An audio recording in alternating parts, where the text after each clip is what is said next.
Hey guys, it's Chelsea. Sorry. This is my small puppy. This is Hamish. He's turning 1 in 2 days. He's a very big boy. So if you see me get interrupted throughout this video, it's probably because of him. But today we are going to go to the barn. We're going to do a very light ride because it's still in the 90s. And actually, I think I'm going to have my daughter, who is 3, ride Blue in the indoor. So hopefully that all goes well. He takes really good care of her. But this is the last day of saddle trial. I have to make the decision today. I'll be calling Pelham Saddlery to let them know what I choose. But I wanted to show you guys, this is the back brace. My old one. I don't know if you can see that, but it helps to hold my shoulders back to try to fix my posture. Yeah, but I just ordered a new one from Amazon. It should be here in a few days. This one's a little old. It's getting a little stretched out, but it still works for the time being. I think also today we are going to put together the new first aid kit that came in. So it's going to be my equestrian and a little bit of human first aid. It's definitely something we take with us when we take the horses out in the trailer or we go anywhere, or just really good to have on hand at any time. Hi guys, we're here in the big tack room because the big tack room has a really nice fan. And we're going to go through what we keep in our equine first aid kit. Here's our equine first aid box. It's red. We pretty much try to do everything relating to first aid in red. I got it on, I think, Amazon for probably around $20. It's made by Acro Mills. It's just a small little toolbox. But inside, we have a tray that comes out, which is pretty handy. And in the bottom, we keep, let's see if I can lay these things out. We keep a thing of vet wrap. It happens to be hot pink. We have petroleum jelly. I need to get a much smaller one because this one takes up a lot of space. We have some extra sterile gauze pads. These happen to be 3x3s. We usually keep 4x4s on hand, but I think the 3x3s were on sale. This is a little blade or knife that helps you cut tape, bandages, without really cutting your fingers. We'll go to this thing last. Keep a roll of duct tape. This is like sports padding foam. It's squishy.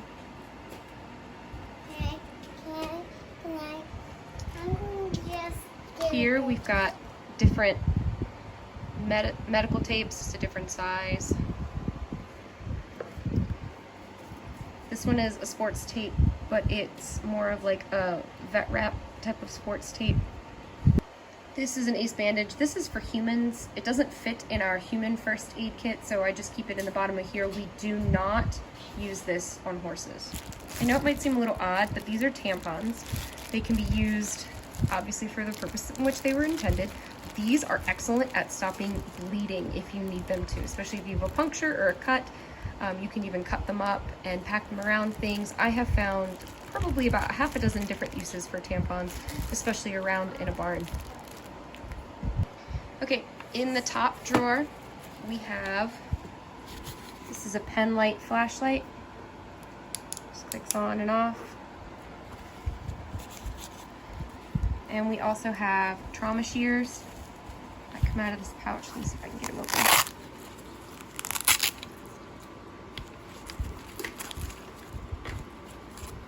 These cut through clothes, they cut through bandages, they cut through just about everything. They're extremely handy. We also have some hand sanitizer. These are sterile surgical gloves. Another roll of vet wrap. A toothbrush in case we need to get in and clean anything away. That's more of a general maintenance thing than an emergency thing. These are hemostats.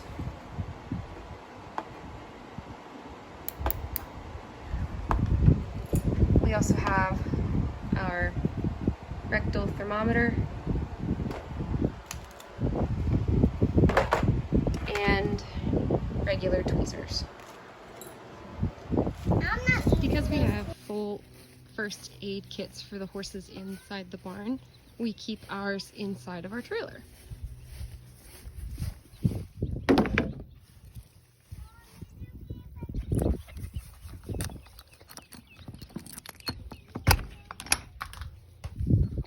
This is our trailer.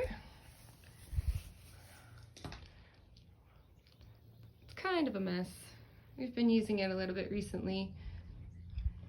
Horse boots, mounting block, all sorts of stuff on the floor. Definitely need to do a cleanup of the trailer soon.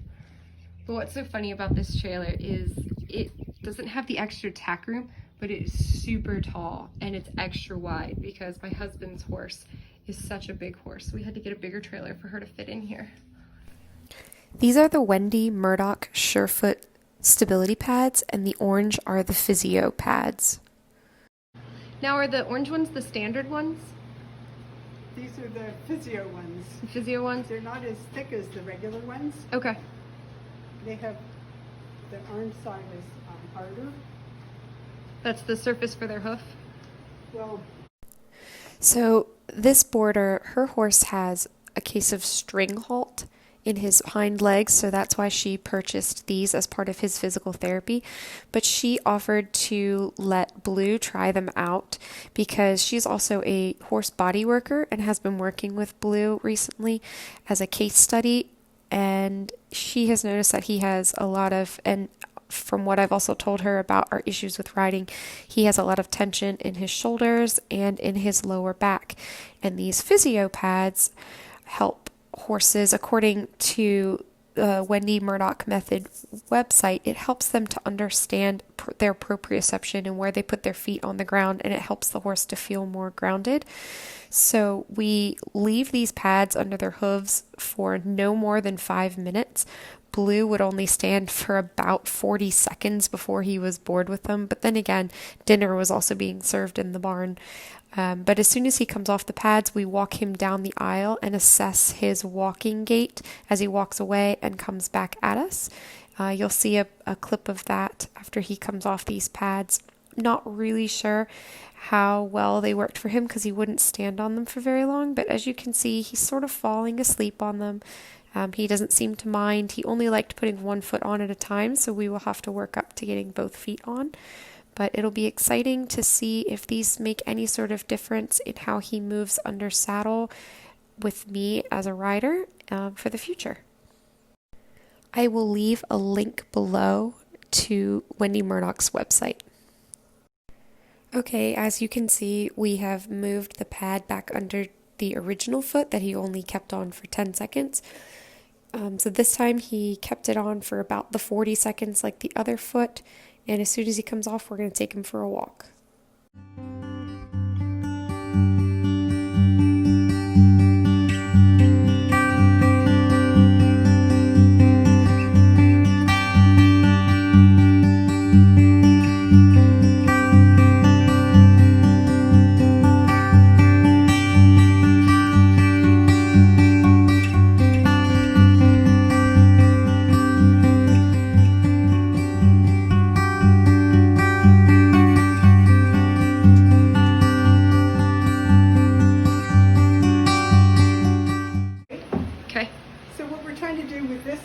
is to just get him to drop the scapula, and then that'll loosen up all the muscles and attachments underneath it. Okay.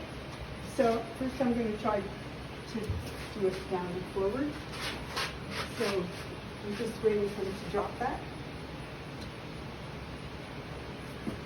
But he's having a hard time with it. He's reluctant to do it. Yeah.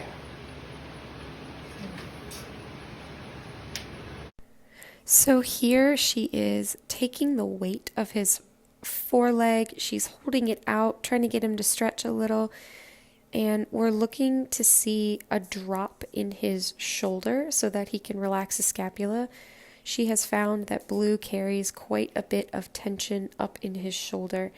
And so we're working to take some of that out. You can see the licking and chewing, and that's why she quit holding his leg. He relaxed, and he got to put his foot down before the next go. Okay, this is Blue's second foreleg exercise. She's not gripping his leg. She's literally just holding it up and letting it rest so he takes the weight off of his leg. Does he usually struggle like that? If he tries to put it down and just push up a little bit. Okay. Yeah, you see, I'm not holding onto his leg. Okay. So you want to just not grab his leg so then he can just relax. And then this one, just going to move it around a little bit. Because he doesn't really do the down and back, I don't think. But there he's getting some movement in. I mean, obviously he can move it, but when they... But you're talking about like you can move it without him resisting, kind of? Yes, yes. Okay, that makes total sense. So what you're trying to do is get the movement in a relaxed state. So with all the muscles relaxed. Whereas, you know, he obviously can move it, but most of the time the muscles are in a tense state because they're guarding. I noticed when I pick his feet, he chooses to hold his leg up so Yeah. that I'll hold it for him to take some of the pressure off. Yeah. So I guess it doesn't come as a surprise that this is his favorite. Yeah.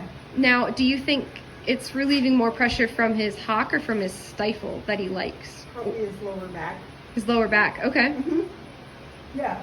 And its lumbar is going to be attached to the, go down the back and be lumbar, hamstrings, and hock, right? Okay. And then the point of hip there, Yeah.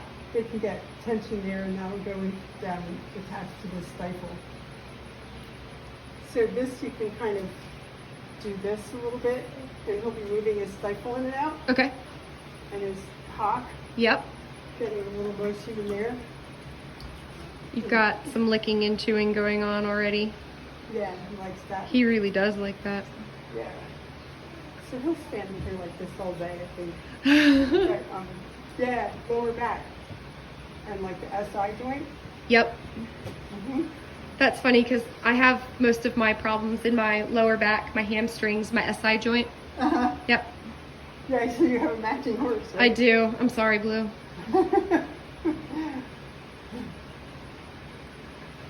You can see there's a little bit of a raised up. Yeah, there. yeah.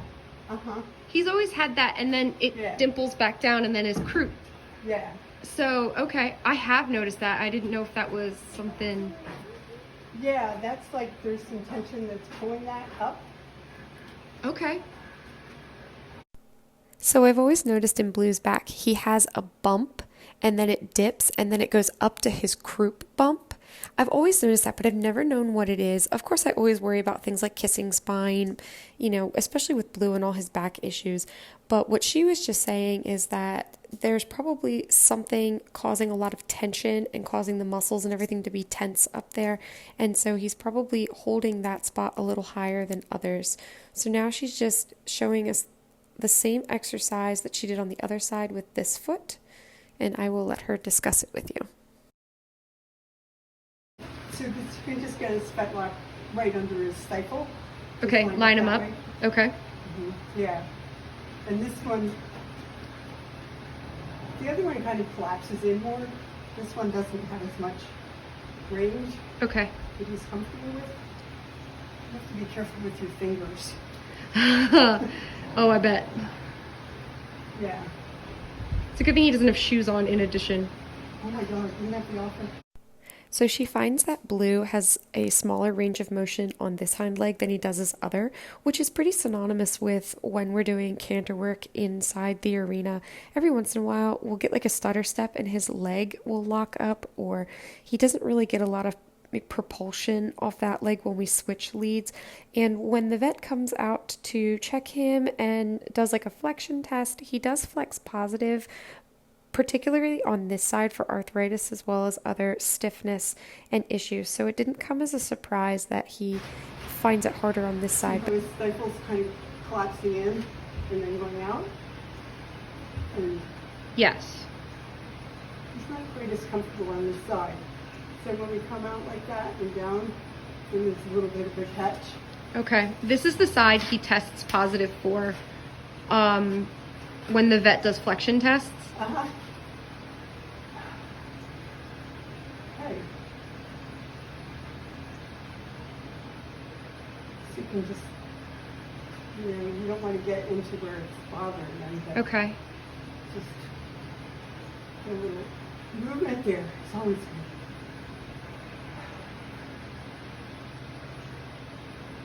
And then what I want to see him do is drop his head. Drop So- his head, you said? Drop his hip, Oh, his hip. Okay. and like in the front, you want to see the scapula drop down. Right. And at least that's what you're looking for here, is to see the hip drop down. With him, there's something you can do with his tail. It's Is it like the- really easy, but you have to have a lot of patience. Okay. And this is called sacrum float. And this like loosens up some of the attachments on his sacrum. Okay. So if I just put my hand under his tail and watch his eyes, and I'm not even picking it up yet, and I just want to put enough pressure under here to get him to start blinking or something. He's like blinking a little bit. Now he's thinking about dinner a little bit. He's And thinking about dinner a lot. if you just like hold it there where the blink is, Oh, there he goes. and you can hold it for like 2 or 3 minutes before he starts looking too. So Oh, there goes the mouth. It's quivering. It wants to go. Oh, so he's dropped down as Okay. well. So he's definitely relaxing. I'll take him for it. And it like seems like nothing, but it's really effective. But he's totally relaxed because he's already dropping again. Big deep breath, right? Yeah. Yeah.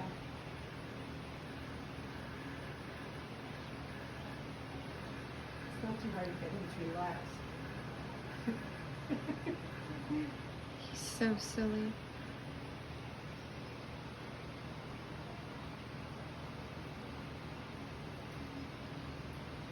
Yep. He's totally dropped. There's your licking into it.